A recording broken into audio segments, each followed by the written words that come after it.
Ang eclipse o eclipse ay nangyayari palagi ng dalawang magkasunod. Ngayong taon, ang pinakaunang lunar eclipse ay naganap nitong Marso 25, 2024 at ang solar eclipse naman ay magaganap ngayong Abril 8, 2024. Ito ang pinakaunang eclipse season. Ngayong natapos na tayo sa lunar eclipse ay alamin naman natin sino ang mga zodiac signs na ito na siyang makakatanggap ng magandang balita sa panahon ng solar eclipse, April 8, 2024. Alamin na natin sa video na ito.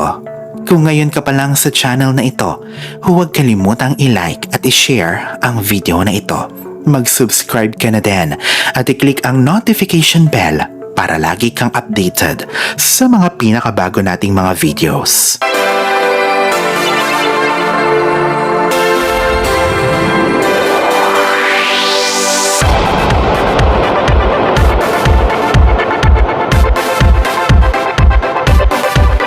Taurus, ang eclipse ngayong taon na ito ay mas mainam para sa iyo kumpara sa mga eclipse noong mga nakaraang taon. Ang eclipse noong 2021 at 2023 ay nagdulot ng kahirapan sa iyong pinansyal. Pero ngayon ay asahan na magdudulot ang solar eclipse na ito ng kagaanan sa iyong kaperahan. Mag-focus ka ngayong solar eclipse April 8 Taurus sa mga bagong oportunidad at kalimutan na ang mga pangit na nakaraan. Leo, sa kahabaan ng eclipse season ngayong 2024 ay pagyamanin ang creativity at inner inspiration. Maaaring takot ka sa panghuhusga ng iba pero may malaking pagbabagong mangyayari sa iyo ngayon. Ang panahong ito ay magdudulot sa iyo ng mga bagong ideya o paraan ng pagkonekta sa iba. Ang pagkakahanay ng mga bituin ngayon ay magbibigay sa iyo ng kalinawan sa mga suliranin na malalim mong pinag-iisipan na siyang magpapagaan sa iyong isipan at kumpiyansa bago ka sumulong.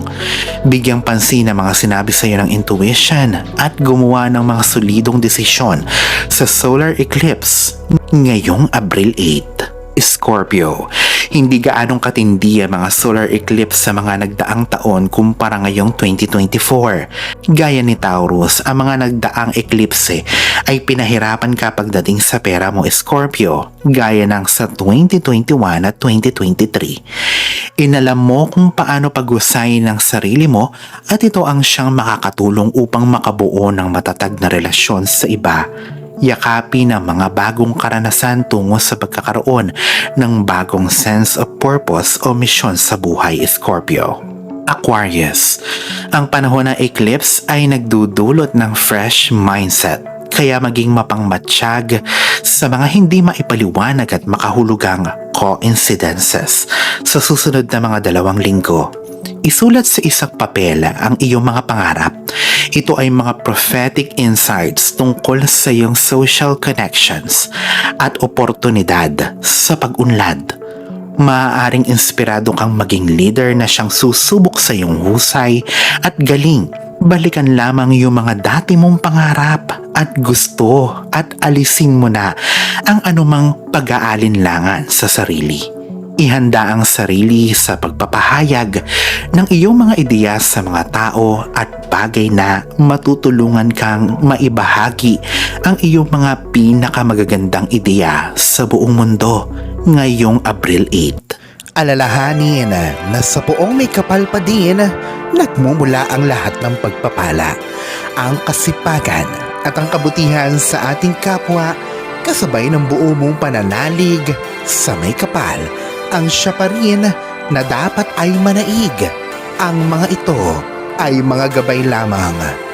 This is Erfidel Rosario.